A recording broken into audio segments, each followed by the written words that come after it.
let us move on to lexical verbs. Now lexical, I already told you, is the verb acts as a verb. So whatever you're doing now, that is a verb. Sit, write, listen, speak, study, then after some time, eat, drink, then you go out, you walk, you run, you play. All these are lexical verbs. There are hundreds and hundreds of such lexical verbs in English. The verbs can be divided into regular, irregular, transitive, intransitive. All these forms, if we know, our knowledge is good, but knowledge is not important. What is important is usage. Can we make use of it? So first I will tell you how the verb from its root gets all the forms. All the verbs are there in the root form. I already told you, root is called the non-finite form. From the root we derive all the forms. So if you look at your handout, you will find that some verbs are given the root form. If you add to it, it becomes the to infinitive. So the verb example is given, take. So the root is to take. Those of you who have handouts can look at it. Those of you who don't have handouts will get it soon. Your sirs are saying you'll get it soon. Then present tense, take, for all forms except third person singular, it is takes. He, she, it takes. Takes is for the present tense. Past tense is took.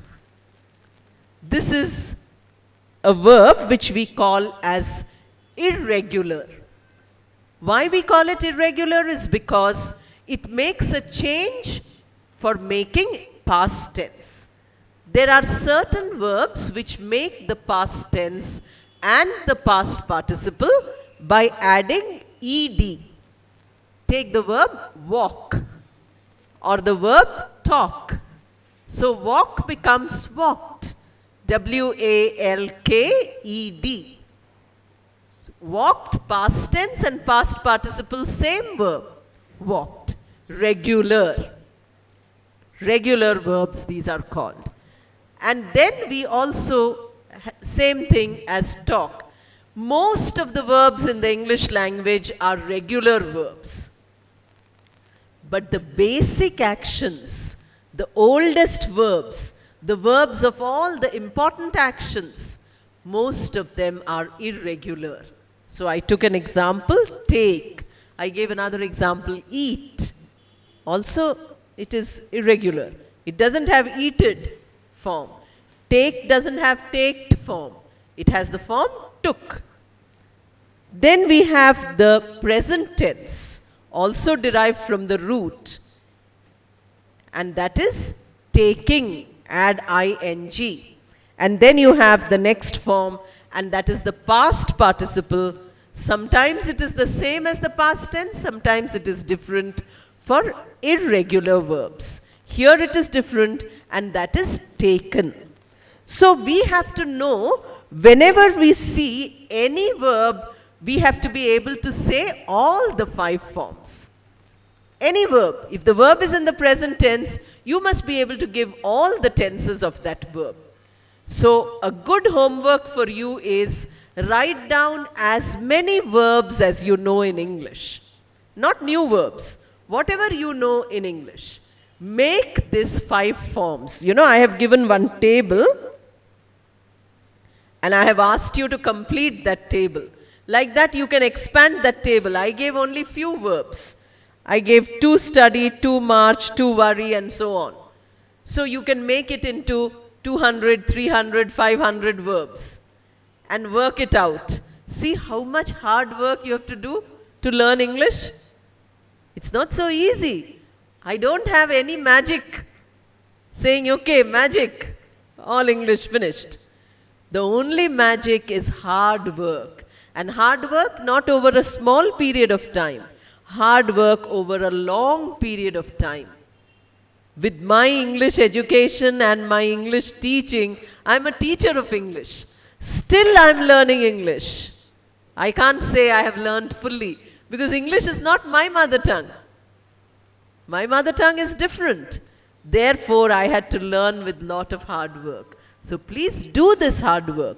If you are sincerely eager to learn English, if you want to speak like me, it's not difficult. If you want to know as much as I know, it is not difficult. All you have to do is to spend as much effort as I have spent. That's the only secret. No secret at all. Today everybody wants quick, like instant coffee. But those who love coffee prefer filter coffee. They don't like instant. They say instant is not good. Filter is better because it takes much time. So instant English is only faulty English. The real good English is when you learn slowly and perfectly. That is what you have to do. So complete a table like that, which is there. Now, we have next, I have given, of course, some tenses there. Simple present. Only simple present tense is there in this lesson. Let me do that. Okay, I'm checking up what is there in each lesson so that I don't tell you something which is not in today's lesson. As English teachers, we might do everything finished in first day. All confusion. I don't want to do that. Therefore, I'm checking up what topics are there here. English tense and time. These are two aspects. There is one line now which we call as chronology. Yesterday, today, tomorrow. That is called chronology. One line is there.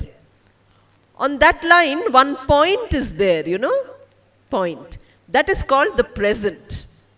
So, when I am speaking now, that is the present. 1 minute back is past. 1 minute later is future. So, we have to learn tenses like that. In that line form, we have to learn the tenses. Now, simple present is called a universal tense. We are going to study 12 divisions of time. Altogether, there are 12. Present, past, future, 3. In each of them, 4 divisions. Simple present, simple past, simple future. Present continuous, past continuous, future continuous. Present perfect, past perfect, future perfect. Present perfect continuous, past perfect continuous, future perfect continuous. That table is also there with you. Now you can write 500 words and complete that table also. That is there in the handout. If you do like that, hundreds of verbs, you will never make a mistake. But what do we do in school? We do exercise 5 verbs. So we do 5. And that too we learn it by heart. And go and write in the exam, full marks. Madam, I have 90% in English. But I can't speak one word of English also. This is a story I hear so often. In the written exam, you got 90. How did you get it? Because you have knowledge of English. But no teacher made you practice. Nobody allowed you to practice. So you never thought beyond this 10. Now see, I'm telling you, for each exercise, till now you must have at least seen 10 exercises. 500 sentences. So what did you do today? Finished 5,000 sentences. In your whole life, you never did such an exercise. If you do it, not now, after 12th you do. Because I told you self-learning. These 4 days are only for us to meet. After that, you are the teacher, you are the student. No external teacher is needed. You are your best teacher. Ramakrishna Paramahamsa used to say that your mind is your best teacher. Your mind. First make your mind perfect and then learn from your mind. That is how we learn. Unless you learn like that, nobody can teach you anything. You have to learn it yourself. So, Do this exercise. Now, simple present, I was telling you about simple present. Simple present is called as a universal tense because often it covers the time period which is more than that dot on the line. I hope you are able to visualize the line in your mind. Can you think of the line? You know, these days our learners are not using their imagination at all because there is PowerPoint. It has no power, it has no point. Power means strength. Point means meaning. Point doesn't mean that. So that is killing our creativity. I show it to you on the screen, you see it, you write down, then your notebook learns English. You go and Xerox it, the Xerox machine learns English. So I tell my students sometimes, please send the Xerox machine to the exam. Don't come yourself, you know nothing. Because they have Xeroxed 100 pages, they didn't read one page also. Therefore, technology is very useful, but technology is sometimes very harmful also. We have to make useful better for us, leave the harmful ones away from us. So when you visualize that point, you will find by saying that I like English. You know, I'm using a simple present tense. The verb is like. So I say, I like English. You like English. He likes English. Students like English. Okay, we are all the time using like. But like, does it mean only now? On 9th May at 12:45, I like English. Is it that the meaning? It isn't. It's past, present, future. Can you see how it is called universal tense? Universal means it covers past, present, future. So don't think simple present means only now. Simple present means that it has a large meaning. We can say that from tomorrow we have the class at 9 o'clock. Now we have simple present tense. From tomorrow, I'm using a future clause when I'm saying present tense. Reason? Because it's universal. Now what is the temptation to say? We are having a class tomorrow at 9 o'clock. If you say that, I'm going to make you eat that class tomorrow. Sit here and finish off the class. No saying having. So why are we using this? He has an appointment after an hour. Suppose you say he has an appointment, you're using has present tense, simple present tense. This simple tense is very significant because it doesn't have a time factor. Why I kept the other tenses in the third part is because simple present is very important. As far as possible in our life, unless it is a clear past action, let us use simple present maximum. This is a tense which you all should use absolutely all the time, maximum, unless the meaning is the action is complete. Action is finished, over. Suppose you ate breakfast in the morning, now you're feeling hungry again, isn't it? Ate, past tense. Don't say I eat breakfast, because you're not eating now.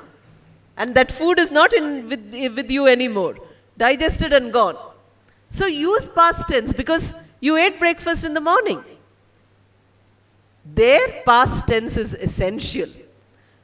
But if you say, I eat bread for breakfast, or I eat upma for breakfast, it is not one time. Every day you do it. In future also you plan to do it. Universal. So sometimes specific, sometimes universal. Present tense has maximum use. And I would encourage all of you to use the present maximum. But present is also very dangerous Because where to add S and where not to add S, we make maximum mistakes. So don't make those mistakes. Third person singular, he, she, and it are the only times when the infinite verb, the root verb, gets an S in the present tense. He, any noun standing for he. She, any noun standing for she. And it, any noun standing for it. So any noun or pronoun which denote third person singular only has S form added to the verb. The present tense verb is the non-finite root verb. To this, if you add S, you get present tense. So do the present tense exercise. Then we have another very significant. I told you regular, irregular. You can easily identify from that chart which verb is regular. ED past tense, ED past participle, regular verb. Not following this rule, past tense is ED, past participle is something else. Past tense is same as past participle, or past tense is different, past participle is different. All these things you have to call them as irregular. Irregular means not following a rule. Regular means following the rule of having addition of ED to past tense and past participle. If you, to the main verb, to the root verb, non-finite, you add ED, you get past tense and past participle, call it a regular verb. This you have to know because these things help you to identify. Tomorrow when you read the newspaper in the morning, first don't bother about the news so much. Read once. Before 9 you have to do so many things again. Read one paragraph and find out what are the nouns in that paragraph. Do the nouns have articles? Whether they are common, proper, collective, what kind of nouns are they? Abstract. Are there any verbs? If they are verbs, are they auxiliary verbs or are they lexical verbs? You know, by the time you do, for 100 words you do this exercise, it will be exposure to English for 1 or 2 hours. Those of you who are emailing, you know, after watching YouTube, many people are sending email. To them, I'm sending conversation exercises about 40 pages. Next day, after getting the mail, somebody mails again saying, "Madam, thank you for the material. Please give some more." 40 pages, it takes you a lifetime to read those 40 pages and learn English from that. Not only conversation, but grammar, vocabulary, pronunciation, punctuation, spelling. Everything can be learned from those 40. They read it once. And then they say, "Madam, give some more." That is the problem with this age. You know, now we have information overload, it is called. If you have 1 page, you want 10 pages. If you have 10 pages, you want 100 pages. If you have 100, you have 1,000. What are you going to do with it? I like to have, you know, I have 1,000-page English grammar. What are you going to do with those 1,000 pages? Don't be like that. Take one paragraph and look at that paragraph 10, 20, 30 times. It is much better to learn grammar like that. Then only you can teach yourself. You don't need a grammar book or a grammar teacher to teach yourself. So if you look at one exercise, you know, that conversation, and look at all the nouns that are used, all the verbs that are used, are they tense verbs? Are they non-finite verbs? Then imagine how much you are teaching yourself. So please do like that. The last day I will give you my email also. If you want those 40 pages, send email. But don't get angry if I don't send for 2-3 months. Because it takes that much time it takes for me to clear. I start clearing from back. So many people forward that mail again and again. Suppose you have sent me a mail on 1st January, then you get impatient. 10th January again you send the same mail. Then from 1st to 10th it might take 10 days. So yours is 10 days later. Then they again 1st February they sent it because I'm not able to send so fast. So they became backward by 1 month. By being impatient, they lost 1 month because I will go from bottom, date wise I'll go. So today whatever mail, as we are sitting and talking here, I'm sure 100 mail have come off to my mailbox. It comes every day. No day any other mail comes except impact mails. But I reply to every mail. For the last many years, I have been replying to every mail, not immediately. So if you want, I can also send.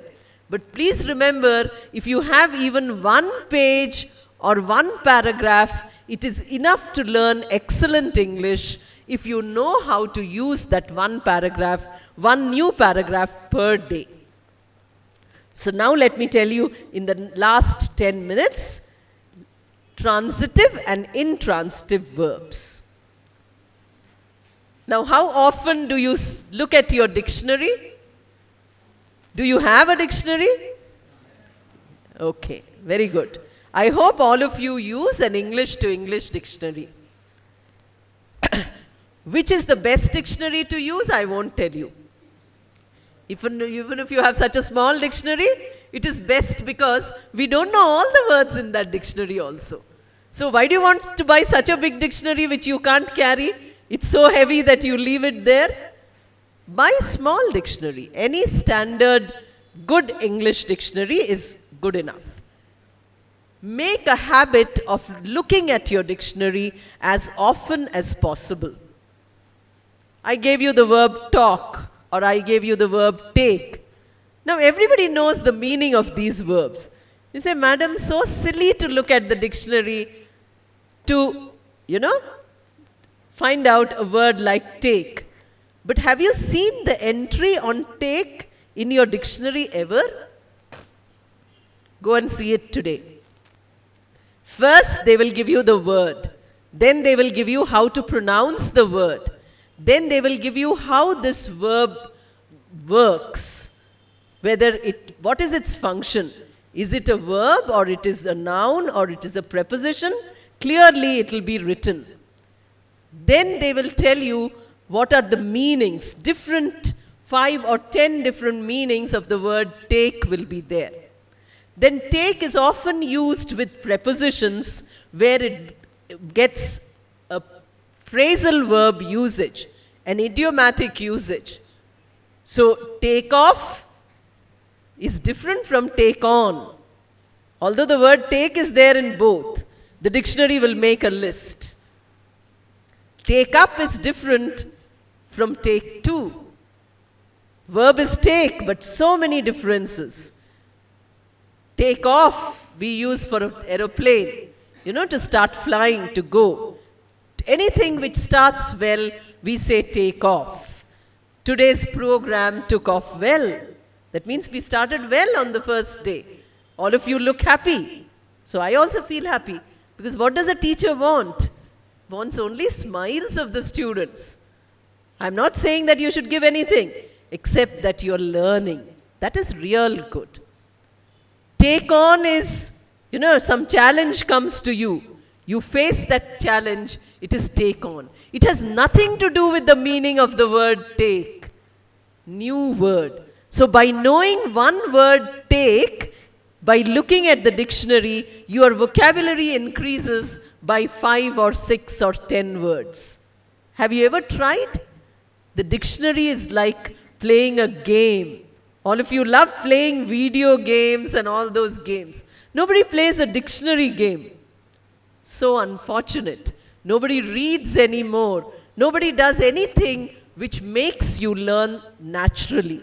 We want to learn artificially. This teaching is artificial grammar learning. This is not good at all. Learning grammar in little forms is very bad. We should learn it naturally. But because I got, few lakh requests for this, I'm doing it. And I'm doing it for impact. It will immediately go to YouTube and people from all over the world will see. People call up from Brazil at 2 o'clock in the night. I'm fast asleep. They say, madam, can you teach? Is it possible to teach at 2 o'clock in the night on a cell phone? It's not possible. People come from Denmark and saying, I heard your lecture just now. Did you practice? I gave 1 hour ideas how to practice English. Without practicing, you're calling me, in the middle of the night and saying that I watched it. The real thank you is when you practice, not otherwise. So when you look at your dictionary, any verb, it will tell you whether it is transitive or it is intransitive. Suppose you take a word, speak and talk. Both the words mean the same. Speak means talk, talk means speak. But one of them is transitive and the other one is intransitive. Suppose I say, I talk, take tell. Tell is better. Talk is also intransitive usage. So, say speak and say tell. So, if I say I tell in the morning, then I am using after tell a preposition, which is not possible because the meaning is not correct. So, I can say, I tell a story in the morning. Story is a noun, which means it is the object. So, tell becomes a transitive verb because without an object, the meaning is not clear. The meaning is not possible. If you say, I give, we came across the verb give. Not complete because give is a transitive verb. It requires a noun. So you say, I give a lecture, I give a present, I give a presentation, I give a pen, I give a book. Some noun is required. So a transitive verb, it will be written in your dictionary, VT. So now make a list of all the verbs you know. Not new verbs. I'm not telling you to learn new things. You know hundreds of verbs in English. Write down. When you read anything, when you come across anything, spot the verb and immediately find out in the dictionary whether it is transitive or intransitive or it is both. Some verbs in English can do both functions, transitive function and intransitive function. A verb like speak. Suppose you say we speak English, it is a transitive usage. Suppose I say we speak very fast, it is an intransitive usage. Very fast is not a noun. English is a noun. Therefore, we have to find out. A verb which needs a noun to complete its meaning is transitive. A verb which does not need a noun but is complete in itself, it cannot take a noun immediately after it without using a preposition, is intransitive. A verb which can take a noun sometimes and not take a noun is both transitive and intransitive. So if you look at your dictionary, you will immediately know. No book, no teacher, no grammar book will give you all the list of verbs. Who can do it? Only you can do it. So now the entire learning graph is only student oriented. The learner has to do everything. The teacher can relax. By telling you a few things, I relax. Now I can go home and sleep. But you can't do that. You go home and you have to do so many things. If you do these things, even those who might watch this on YouTube, if you do it personally, individually, alone, your English will improve. If you only listen to the lectures given by teachers, your English will not improve. Will not short form is won't. W-O-N apostrophe 2. Apostrophe T. We learned just now short forms. So your English won't improve just by listening. You have to listen and intuit. You have to listen and grasp. You have to listen and take it. If you listen to one sentence, you must produce 100 sentences. Only that way you can learn. So when you are listening, You're gearing up to speak.